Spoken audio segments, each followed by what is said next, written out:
That's cool seeing it on a movie screen. Yeah. There's other writers and cast members here too. Come on. Sing a song! You want me to sing a song? Yeah. Matt, Meredith, you gotta come up here. It's part of the show.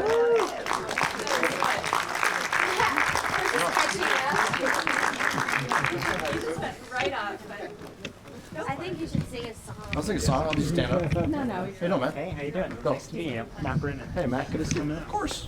Is it next to you? Oh no, do you care when we Where sit? should I sit? Should I sit? In any order that you all want. Cool. Matt, sit next to me. No, you sit next. Alright. Hi, everybody. Oh. She's a sociopath, man. She is. That was great. And you crying? I love it. I'm an actor, so I love. There's one more actress coming. Where is she? She'll show up. Let's all wait for like. It's embarrassing because it's my daughter and she never does anything. How's everybody doing on a Monday night? If we forget at the end, by the way, I just took over this thing. It's so weird. Sorry, man. As soon as my daughter gets I up, get paid either way. All right, so. I never do this. It's for us because we're TV folk, not Meredith. She's in tons of movies and stuff, but Matt and I to see it on a big movie screen is so cool. So thank you guys for coming and watching. That was really neat. You guys got any questions about stuff that's not Bad Monkey? You want to hit me up about before? Oh, I have a question. What do you got? What can you tell us about Ted Lasso season 4? By the way, as much as I don't want to answer that, my daughter's here. What's up, guys? Hi, you want to sit next to your dad? No, okay. Hi, guys. Sorry. Yeah. Hello, nice to meet you. Literally sing a song. I'm never going to say anything about Ted Lasso till Jason gets to say stuff. But I'm sure he's figuring out whatever he wants to do. So I'm being super careful. One of the cast members back because he's doing those other shows, I guess. What's that? He's what's happening? Well, there were those reports over the weekend that... You guys like I'm pretending I don't know about it? This is good. Wait, what's been going on?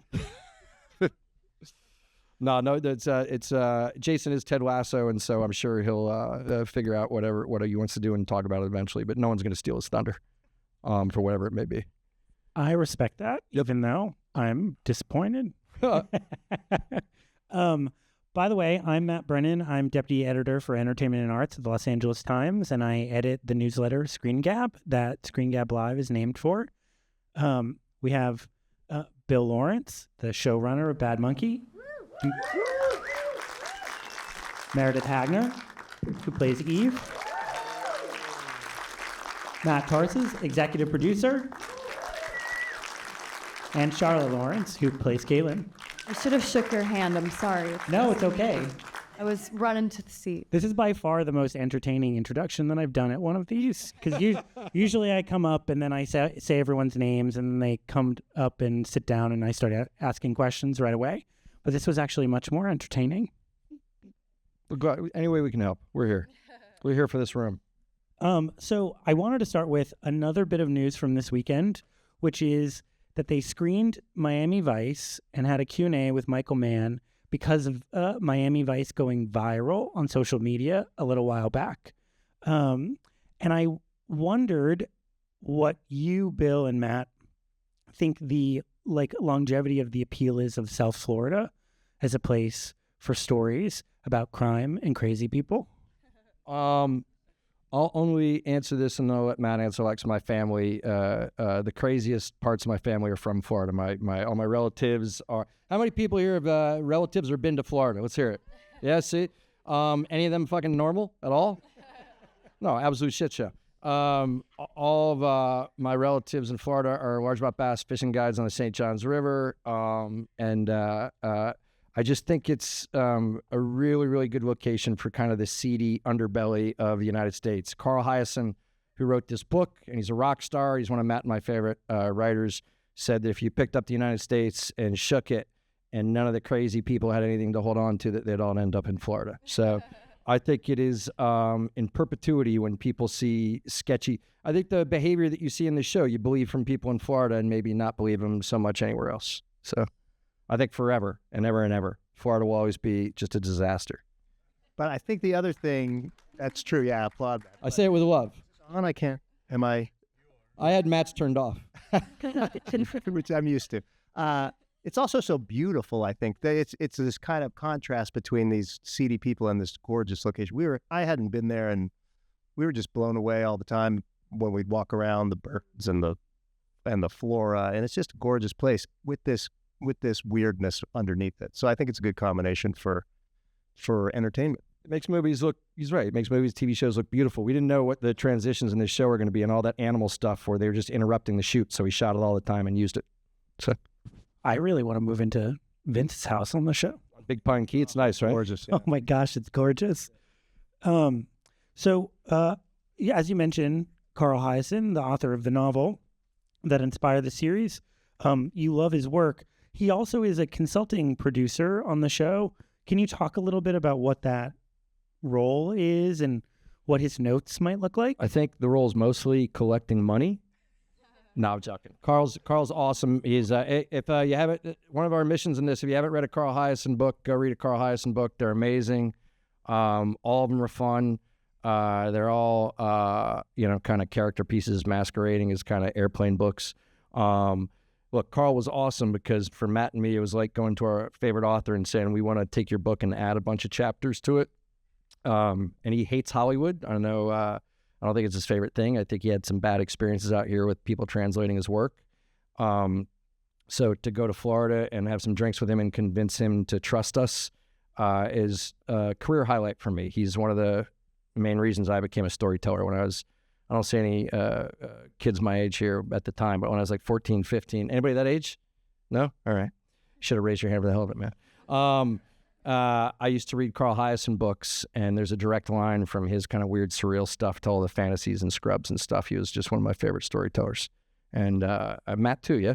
Yeah, I'm a big fan. And, in terms of, we used so much of his actual dialogue that it was sort of like, he didn't give notes. He was very deferential to us, and I think he trusted Bill and trusted us to tell the story well. But we lifted tons of his actual words.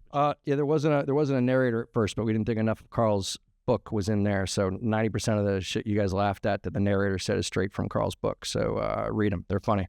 There's a new one out called Squeeze Me that was a bestseller this year. It's great.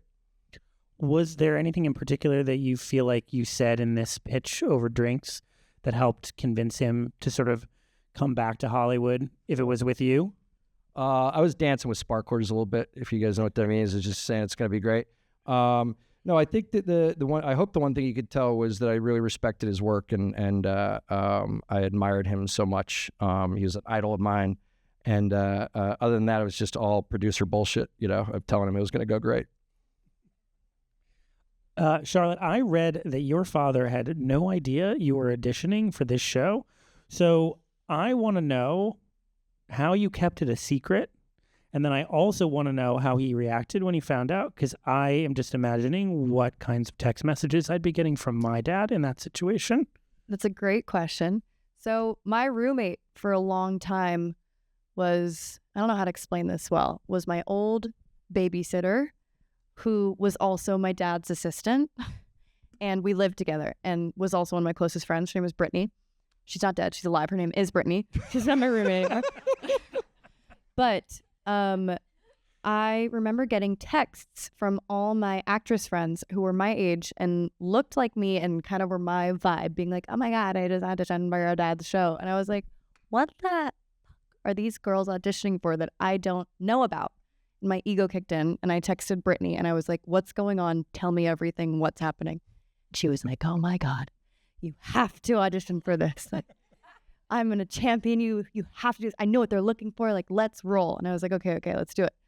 And she got the script for me and gave me the whole rundown. And I worked with a coach and I auditioned and I said to her, make sure that they see it. I don't want them to not see it, but throw it in with, like, give me like final 10 or something, like throw it in, whatever. And I got a call like 2 weeks later from my dad on speaker in the writer's room going, what the fuck, Charlotte? He was like, what are you doing? And like, you want to do this? Like, you've never said, what are you doing? And I was like, no, I love it. I really want to do it. Like, if you let me do it, I promise I'll work my butt off. And he so graciously did.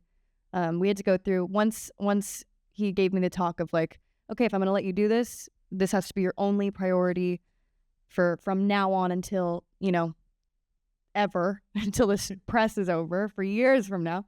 We literally filmed this in like 2021 for years. And he was like, and you have to really give it your all. And I'm going to promise you now, if I don't think you're good when I'm done editing it, you're edited out. Like, we are kicking you out of it. He was like, no bullshit. I was like, I promise I'll work my hardest. And he so graciously let me do this. But we had to like send in more tapes to the. You could have sucked and I still would have cast you. So no, she was good. I'll go quick. Look, my kid, if you have a chance to work with your kids, do it. I don't give a shit about any of that Nepo stuff. My daughter. We love Nepo here, guys. Whatever. My daughter was a successful singer. By the way, I'm a 100% dadager. Has nothing to do with me. My daughter's a successful singer and songwriter and artist. The whole family went and saw her at Radio City Music Hall playing there a couple months ago, and it was crazy. He's my publicist. I'm her publicist. But the hardest thing and the only scary thing, because I thought she was really good, was I'm like, oh, you're going to get shit on because you're my kid, so just be aware of how it's going to work. And as long as you're up for it, what a gift for me to get to spend time with my kid while I was working in Florida. It was awesome. And to have other people be so nice to her, Meredith especially, not Matt as much. Meredith is an asshole. Yeah, I'm an asshole. She was so guys, she was so good. Stop it. Wasn't she good? Well, that was the only thing when we first saw the tape. You know, Charlotte is a talented kid but not attractive, but loud. But then she was also, the tape. We immediately knew it was her. It was it was one of those things where you just sort of start to hate the whole Lawrence family. I love you guys. Thank you. I had so much fun doing it, and it made me catch the acting bug for sure. I'm obsessed, and I want to keep. Definitely a healthy lifestyle. You're gonna love it. Charlotte, did you have to set any? So the rule from Bill was, if you're not up to snuff, I'll cut you out, and you have to work hard, and you have to not do anything else for 3 years. What were your ground rules for collaborating with Dad? Like, what are the ground rules so that you don't kill each other? I mean, I think that I kind of established from the beginning, just within myself, not within him, that I was going to treat him only like a boss on set and not like my dad, because I fear that if anybody heard how I speak to my dad on a normal basis, or if I talked to a boss the way that I talk to my dad, I'd be fired immediately. Girls and their dads, we want to kill them, but we love them. So I think just like establishing respect in that sense kind of made it easy. And he's just the best boss of all time. And I mean, I don't have much experience. It's my first ever thing acting. So best boss of all time, you should take it and run with it for now. I'm ready.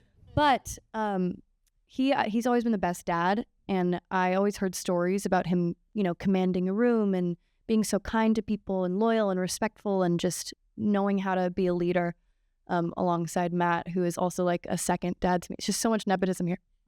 But I never got to experience it. And then first day of set, I was like, whoa, this is so cool. He is so cool and so kind. And it was so easy to work underneath him. It was just like, oh my God, if he wasn't my dad, I'd still call it the luckiest, best job in the world. So it was great.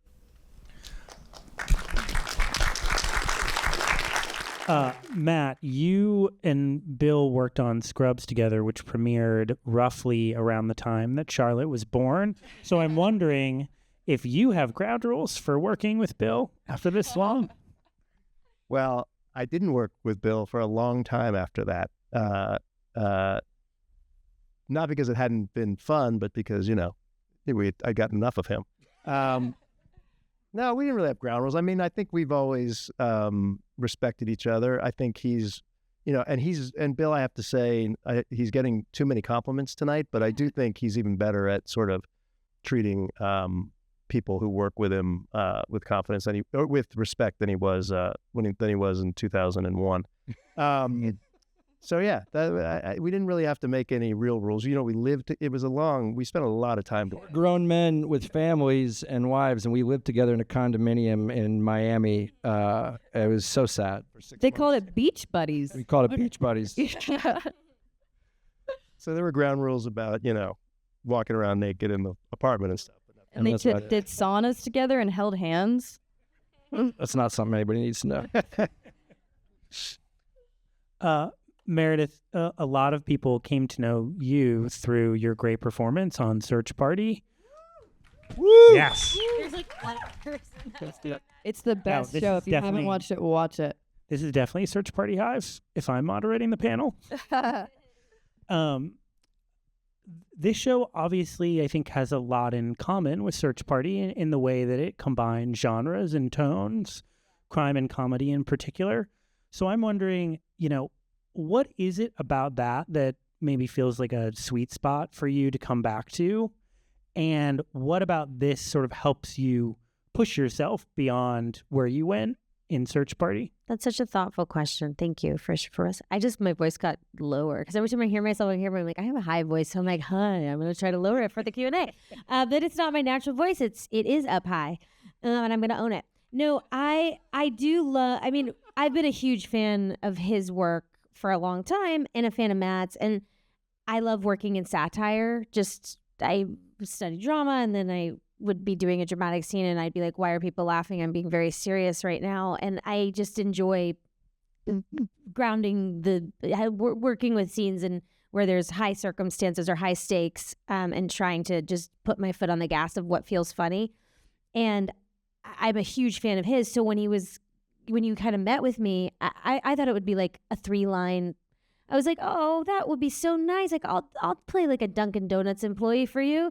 And then like the scripts were coming in. I'm like, holy shit, this is like an amazing character. Like, wow, he thinks I can do this. This is like the biggest thing I've ever done for sure is this show. I'm also wondering, do you rest the mic on your face? Yeah, in your mouth. You put it. Yeah. I'm eating the mic. So anyway, yeah, I love the feeling of like, can they do this? Like when I read the scripts, I was like, I don't know if this is possible, and I felt like that on Search Party. Every script was like, what is this gonna be? What is this tone? But yeah, I love working in that world. I'm with this one. Meredith is dangerously good at playing a sociopath, which should worry everybody.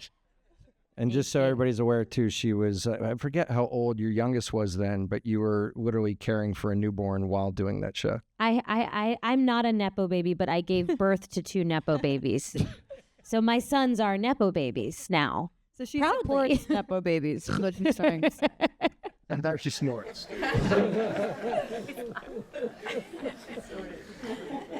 The sociopath comment is actually a good segue into another one of my questions, coincidentally.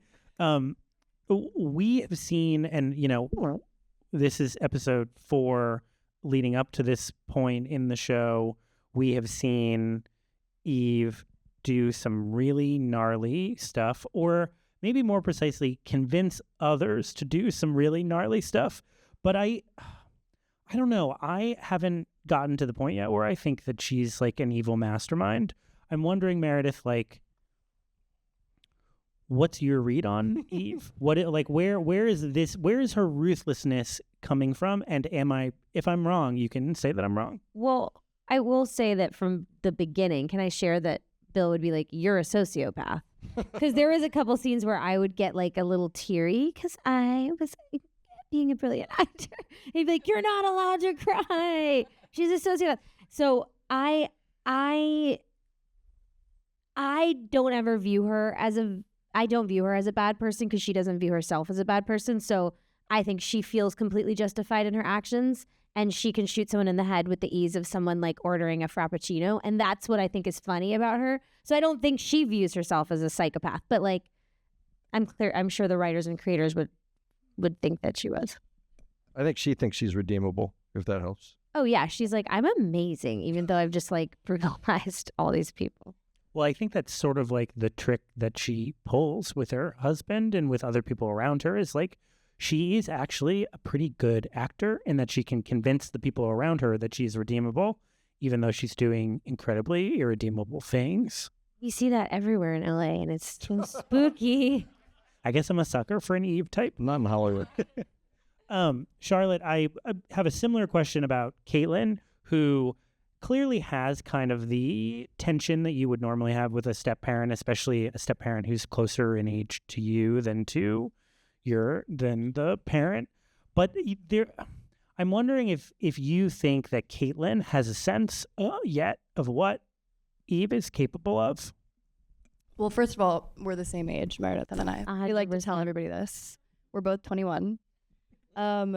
But I think my opinion from the beginning, from the first time I read Carl's book and the first time I read this script, was that Caitlin viewed Eve as a sociopath from the get-go. I don't know if that's correct or not, but my opinion of it was that she saw who she was. I think that there's something about, all the women out here will agree with me, a woman's gut and a woman's intuition. And I think that she kind of knew that Eve was bad news from the beginning, especially because, you know, she saw Eve as the reason why she wasn't connected to her dad anymore, that Eve was the one who took her away from her. And I think that the gut feeling mixed with true, like, stepdaughter hates stepmother trope combined, you know, creates just an enemy for life. And I think she saw her as she truly was. What did you two do, Charlotte and Meredith, to sort of like bond and develop this? Like, I want to know what the getting to know you process is when you're playing like evil sociopath stepmom and very suspicious stepdaughter who need to be at each other's throats from like the word go. We had so much fun. We honestly fell in immediate friend love. And then this is so embarrassing, but like I would like forget I'm genuinely old, like much older. And I would be out and I'd be like, these are the nights of this is the best night of our life. My husband's like, your child, we need you here. She's 22 years old. But we had so much fun. We went dancing. We went dancing. We had so much fun. We had like a whole world down there. It was very fun. So I think, I don't know, I felt like the more fun and more we just loved each other, the easier it was to play. And we'd say horrible things to each other, and then we'd like giggle off camera. As soon as they all cut, we just like it was so much fun. I bouncing off of what Meredith said, the only times that it was hard was because Meredith is so freaking funny. Is so hilarious. You can all agree. I mean, it's like you can't stop laughing every time she's on screen, that I would break all the time and just giggle at everything that she said, because I also love her so much. I like couldn't help myself, and I wanted to be like, you're so good, you're so talented. And he's like, you hate her, don't smile at her, you don't like her. But it made it easier to play and really dive into like we hate each other when we really didn't. Love you. Shifting gears a little bit, I wanted to talk to Bill and Matt about, this really fascinating subplot that you have about Afro-Bahamian religion. I'm wondering if you could talk a little bit about who or what you sort of did in the room and on set, consulted in order to get that right. Well, we had to be real and authentic, and luckily, one of the cool things about Carl Hiaasen's books is everything's based on. Not a lot of people know this. He was an award-winning journalist at the Miami Herald for years and years. It's an amazing 60 Minutes profile on him. All of his books have an environmental undercurrent. So that's why that jerk next door with his house, why they hate him so much, and he believes that Florida is like the most beautiful state in America, and it's just being ravaged, which he's right. And there really was a dragon queen.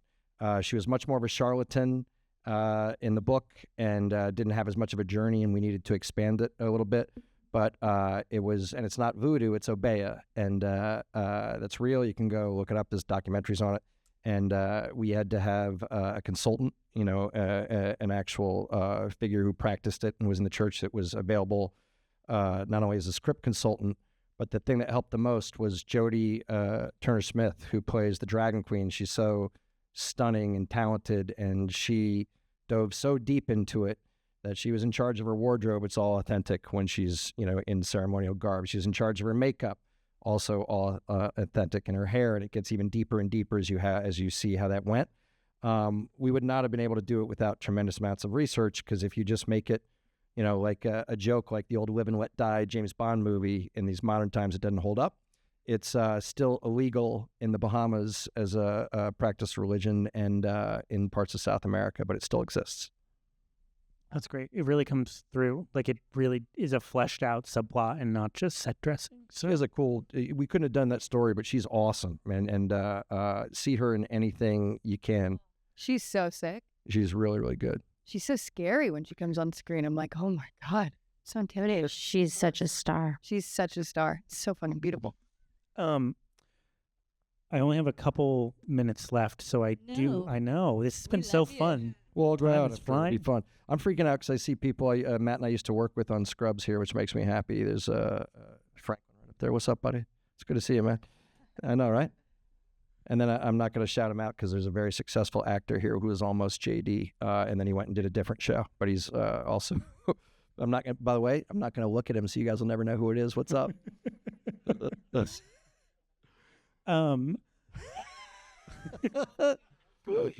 Nope. Nobody. By the way, what if I just made that up and that's the game for the rest of the night?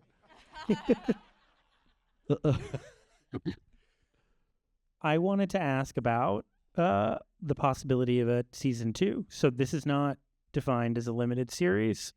Obviously, the most important thing is a green light. But beyond that, Matt and Bill, what are you looking for? What do you need to sort of feel ready to roll on a second season of Bad Monkey?